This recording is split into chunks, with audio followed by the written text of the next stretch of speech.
Cordiales saludos a usted que me ve o me escucha. Muchas gracias por haber pulsado en el canal Desde mi punto de vista. Soy Constantino de Miguel, periodista internacional durante muchos lustros y ahora libertario, comentarista de la actualidad internacional. Italia nos ha dado dos grandes titulares tras las últimas elecciones. Primera victoria de la derecha fuerte en Italia desde la Segunda Guerra Mundial. Primera vez que una mujer dirigirá los destinos de ese país. En las últimas elecciones legislativas, Giorgia Meloni y su partido Fratelli d'Italia han conseguido el 26% de los sufragios dentro de una coalición conservadora de la mano de Berlusconi y Salvini, que con el 44% logrará gobernar Italia. Con su discurso vehemente y encendido, Meloni ha sabido captar el descontento y hartazgo de los italianos con los partidos tradicionales de centro-izquierda y ha sido muy hábil para capitalizar el orgullo de los italianos por su país, que muchos consideran vendido al globalismo de la Agenda 2030. Así que Giorgia Meloni es una patriota o una facha.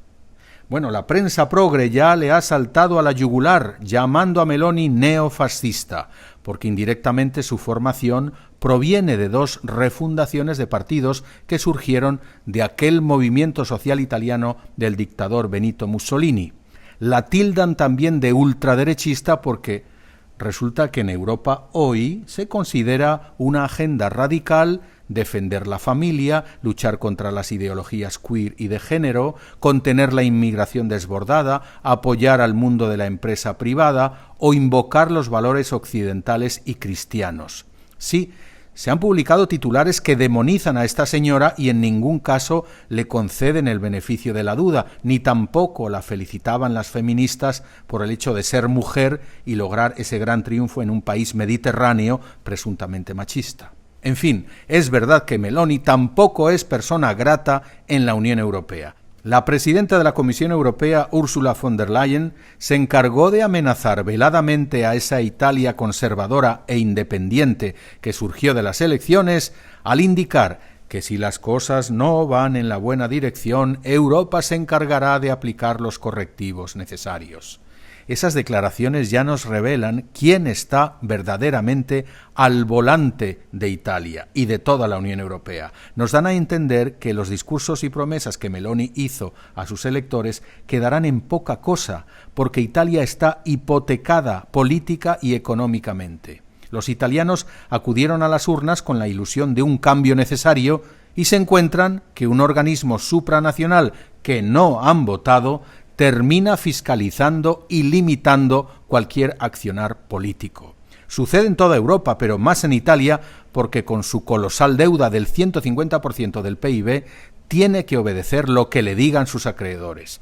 Primero, la susodicha Comisión Europea en Bruselas, que aflojará hasta 2026 la friolera de 191.000 millones de euros del plan de recuperación si Italia cumple 150 políticas obligatorias sobre la transición energética, modernización digital, fiscal, educativa, etc.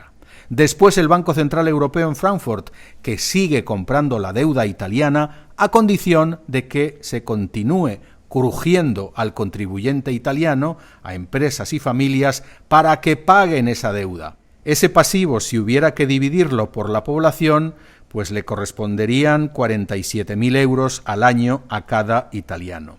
Y lo terrible es que la deuda italiana no se contendrá si Meloni logra hacerse con el Ejecutivo. El vaporoso acuerdo de gobierno entre la futura primera ministra y sus socios Salvini y Berlusconi prevé en realidad un mayor gasto público mediante generosas ayudas familiares para incentivar la natalidad, subvenciones a la juventud para acceder a la propiedad inmobiliaria e incremento en las pensiones de jubilación que tengan en cuenta el elevado coste de la vida. Con una Italia que está al borde de la recesión, no es difícil adivinar que esos fuertes desembolsos estatales se harán con más recurso a la deuda pública, porque Meloni descarta por completo financiarse mediante subidas de impuestos, más bien todo lo contrario.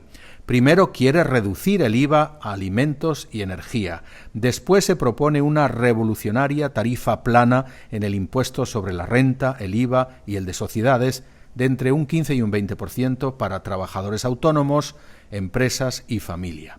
Por último, desea aplicar un cociente familiar que en la práctica supondrá que la base imponible, por ejemplo, del padre de familia, se va a dividir entre el número de los integrantes de esa familia. Son medidas por las que ha sido votada, pero también necesitarán el permiso de la Unión Europea. Y lo que podría esperarse de una derecha dura liberal o neoliberal es hacer disminuir el peso del Estado. Y parece que no va a ser así, porque esa derecha que califican de radical en realidad es socialdemócrata, ya que apunta a reforzar el estado del bienestar y el dinero para financiarlo saldrá, como siempre, de las empresas. Así que no podemos esperar que se reinicie ese milagro económico de los años 50 que permitió el despegue italiano como potencia exportadora. Italia necesita menos Estado para que pueda emprender el vuelo, y va a suceder lo contrario. Desde que entró en el euro hace 22 años, la economía italiana prácticamente no ha crecido, mientras España ha prosperado un 31% y Estados Unidos un 46%, según el Banco Mundial. Meloni también ha captado muchos votos gracias al hartazgo de los italianos con la inmigración masiva. Meloni ha prometido salvaguardar las fronteras italianas. Se ha planteado incluso un bloqueo naval de Libia y que Roma devuelva a los inmigrantes ilegales, igual que hizo en los años 90 con la invasión de los albaneses. Pero aquí también Roma tendrá que enfrentarse a los designios globalistas de la Unión Europea, empeñada en hacer la vista gorda a la inmigración clandestina que cada día, desde 2015, llega a las costas del sur de Europa.